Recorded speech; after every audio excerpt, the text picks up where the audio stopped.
Horror is one of my favorite genres ever. I grew up with it and I still watch it to this day. I could yap all day about horror films, but that's not what we're here to do. What we can learn about today's marketing through the lens of horror. Horror reflects what we're currently scared of as a society, as culture. Horror in the 80s was pretty obvious. The villains were slashers, like serial killers. They were monsters. Now in modern horror, the villain is more like what we don't know. It's uncertainty. It's a child. It's a unicorn. It's a cult. It's a mental health. It's these different things that we don't expect to be a villain, but can be. It's the villain that's right in front of our eyes. But Leatherface was just a serial killer. He just killed for fun.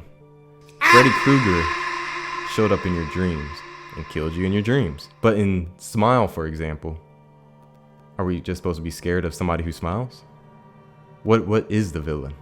In Midsommar, who or what is exactly the villain? Is it, what's that dude's name? What you gonna do about it, eyebrows? Is it him? Is it the cult? Who is the villain in Midsommar? Straight up, you don't have a specific answer. We can go deeper into it and give you an answer, but it's not as straight up as Freddy Krueger is the villain. So with that, horror isn't really about the monsters anymore. It's about the people who can become the monsters. So let's talk about old horror. External threat, there's physical danger, somebody's chasing you. Modern horror, it's an internal threat. You know what I'm saying? It's psychological. Let's look at It Follows. Let's look at Smile as an example. Now, to really understand why this shift in horror happened, we have to look at the culture and society that we were in the 80s. In the 80s, there was an uptick in serial killers. There was an uptick in cults. People got their news in a simplistic way. The radio, the TV, the newspaper. It wasn't like today where there's so many opinions injected unwillingly if you're not having a conversation. This is straight up, you kind of believe what you're being told because it's the news, it's credible, right? That's the 80s. We're talking about the conservative Reagan era. We're talking about the war on drugs. We're talking about everybody's scared of the devil. They're scared of people being innately evil. And there's always like morality wrapped into the context of like film, music, and et cetera, et cetera. Like the virgin would never get killed, right? The one who's promiscuous would get killed in these slashers, right? So it was like a high ground of morality in the 80s for sure. What also came from the 80s is we come just off of the Cold War. So there was still paranoia in it. There was still this nuclear threat that people still might get annihilated by some type of nuclear weapon. So you can kind of see that through the sci-fi of The Fly or The Thing and, you know, movies like that. So if you can understand the context of the 80s, people are scared to go outside. They're scared of real deal people. You know, they're scared of other people, the external threats. Somebody might do harm to me. Let's fast forward to today. Social media is everywhere. We are probably in a mental health crisis. Don't quote me on that, but I'm pretty sure it's safe to say we are. Economic state dwindling. People can't afford rent. People can't afford groceries. We are being separated at the seams of class wars. We're having race wars. We having diaspora wars. You know what I'm saying? We just having all these different type of things that we're fighting each other against. Reflected right back into our faces, internal wars. There has been a war on mental health. More than ever, more people are looking inwards on their problems and not on outward fears. So as a reflection, today's horror is more psychological. It's more of a thriller. It's more paranoid. Does that make sense? We are in a state of surveillance. Shout out Deshaun. Shout out Bummer World. Shout out Bummer World. We are in a state of surveillance. You know what that means? We are always being watched.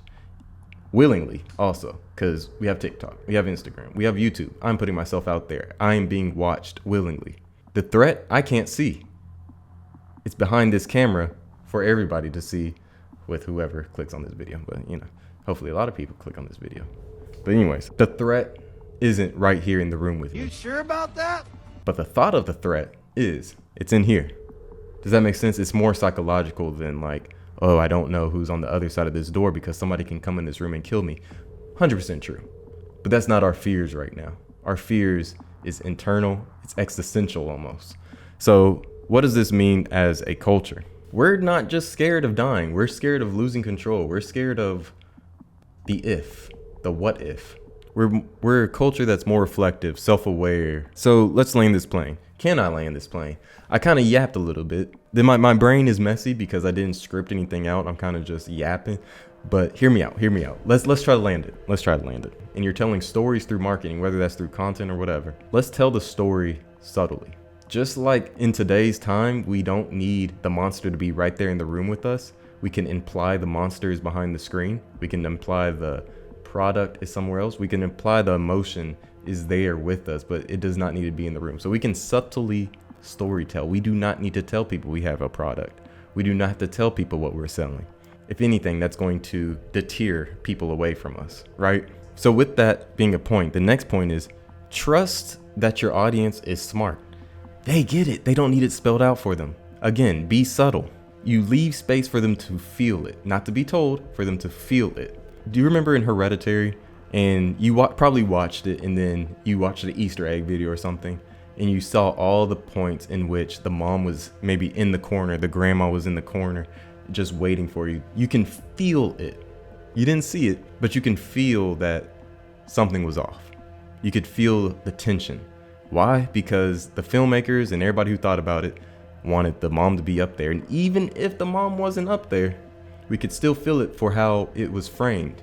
Our eyes don't want to look in the corner where it's dark, right? Just like in real life. Your audience will feel it if you're intentional with it. Play with what people know. This is a big one, I feel like. Again, remember, like, the theme of this is that you don't have to spell everything out for us. Trust that your audience has the context of what you know. And this is really important when it comes to community. If you build a community around your product or yourself or whatever it is, just know you do not have to explain the context through every single video, through every single post. Every time you go online or outside or create a commercial, whatever it is, you do not have to reiterate the same thing over and over, especially if you have built that community and built the brand so intentionally that people know what you're about. Yes, you reiterate in different ways, but you don't have to verbally say, you don't have to show exactly what you are standing for. So play with the familiar. Let people know what you're about, but sometimes you can make a twist on it. Irony and sarcasm is big right now. So if you can put a twist on what the familiar is, +1. You know what I'm saying? An example of this might be Megan, for example. She's so sweet, it's a child, it's supposed to be non-threatening, you know, and then turns out she's a slashing AI sentient robot, you know. I can't remember the exact name of the ad, but I'll put it up here. Like, anybody can be a runner. It's like an old person, it's like a bigger person, you know what I'm saying? It's like these different body shapes, these different people who, you know, somebody who's 500 pounds isn't going to be the best runner, but more or less, if they run, they're runners. You know what I'm saying? That's basically what it is. An old person isn't going to be the best runner out there, but if they can run, they can run. A runner doesn't always have to look like X. A runner can also look like A, B. Sometimes it could even be G. If you want some examples, look at what Liquid Death is doing. It's water. The can looks like a beer. You never really heard of canned water before them. Their marketing is bold, eye-opening. It's something that's never been done before. The main thing that I wanted to say was horror reflects culture. Marketing reflects culture. Everything is a mirror upon itself. How you market your brand, you need to know what's happening in the day-to-day. I just happen to do it with horror, but you can do it with anything. In art, you can look deeper into what it means. You can look to what it's responding to in society and culture. And the marketing can also play into culture. We're just not creating content. We're just not making commercials. We're not just making ads. When we are working with brands and wanting to build our presence, our brand, our business, whatever the hell it is, it really doesn't matter.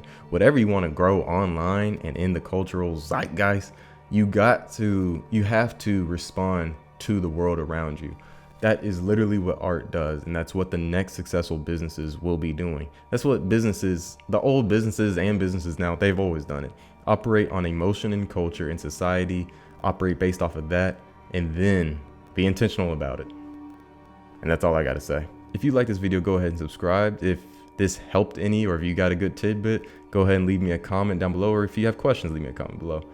It would also help if you leave questions so I know what to make videos about. Really, I'm just making videos of what I want to talk about, so That's also cool. I enjoy talking about what I like to talk about, but I also want to know what you all have questions on. So I'll leave it there. Appreciate you for watching, and I'll catch you in the next one.